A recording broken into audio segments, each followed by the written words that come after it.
ಕಲಬುರಗಿಯಲ್ಲಿ ನಡೆದ ಸಭೆಯಲ್ಲಿ ವೀರ ಕನ್ನಡಿಗರ ಸೇನೆ ಬೀದರ್ ದಕ್ಷಿಣಕ್ಕೆ ಗೌತಮ್ ಜೆ.ಪಿ. ಯಾಕತ್ಪುರ ಅಧ್ಯಕ್ಷನಾಗಿ ನೇಮಕ ಮಾಡಿಲ್ಲ ಎಂದು ಸುಬ್ಬಣ್ಣ ಕರ್ಕಳಿ ತಿಳಿಸಿರುತ್ತಾರೆ. ನಾನು ಬೀದರ್ ಬಂದಾಗ ನೀವು ದೊಡ್ಡ ಹೂವಿನ ಸೇಲ್ ಹಾಕಿರಲ್ಲ, ಆ ಹೂವಿನ ದೊಡ್ಡ ಸೇಲ್ ಹಾಕಿ ಸ್ವಲ್ಪ ಸಮಾಧಾನ ಮಾಡೋದು ಬೇಕಾಗಿಲ್ಲ. ಅದ್ರ ತಕ್ಕ ನೀವು ನನಗೆ ಈ ಬೆಳೆಸ್ ತೋರಿಸೋ ನನಗೆ ದೊಡ್ಡ ಶಾಂತಿ, ದೊಡ್ಡ ನೆಮ್ಮದಿ, ಇದಕ್ಕಿಂತ ಹೆಚ್ಚಿಂದ ಏನಿಲ್ಲ.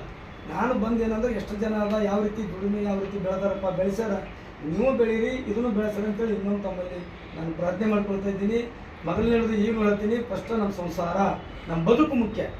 ಆ ಬದುಕಿನ ಜೊತೆನೇ ಸಂಘಟನೆಗೆ ಒಂದು ಇದನ್ನು ಒಂದು ಸಣ್ಣ ಬದುಕು.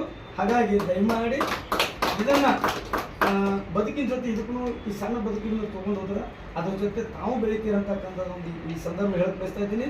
ಮತ್ತು ಇನ್ನೊಮ್ಮೆ ನಾನು ಪದೇ ಹೇಳ್ತಾ ಇದ್ದೀನಿ, ವೀರ ಕನ್ನಡಿಗರ ಕೇವಲ ಅಮೃತ ಪಾಟೀಲ್ ಅಲ್ಲ, ಇದು ಪ್ರತಿಯೊಬ್ಬರ ಹಕ್ಕು, ಪ್ರತಿಯೊಬ್ಬರ ಸಂಘಟನೆ. ಇದು ನನ್ನದು ಅಂತಕ್ಕಂಥ ಭಾವನೆ ಬಂದಾಗ ಮಾತ್ರ ಬೆಳೆಯಲಿಕ್ಕೆ ಸಾಧ್ಯ. ಇದು ಅವ್ರದ್ದು ಅಂತಕ್ಕಂಥ ಭಾವನೆ ಇದ್ದರೆ ಬೆಳೀಲಿಕ್ಕೆ ಸಾಧ್ಯನೇ ಇಲ್ಲ, ಅವ್ರು ಬೆಳೀಲಿಕ್ಕೆ ಸಾಧ್ಯನೇ ಇಲ್ಲ. ಇದು ನನ್ನದು ಅಂತಕ್ಕಂಥ ಯಾವಾಗ ನಿಮ್ಮ ಮನಸ್ಸಲ್ಲಿ ಬರ್ತದ, ಆ ಯಾವಾಗ ನೀವು ಬೆಳಿತೀರಿ, ಇದನ್ನು ಬೆಳಿತಾರೆ ಅಂತ ಸಂದರ್ಭ ಹೇಳ್ತಾ ಇದ್ದೀನಿ. ಜೈ ಹಿಂದ್, ಜೈ ಕನ್ನಡ.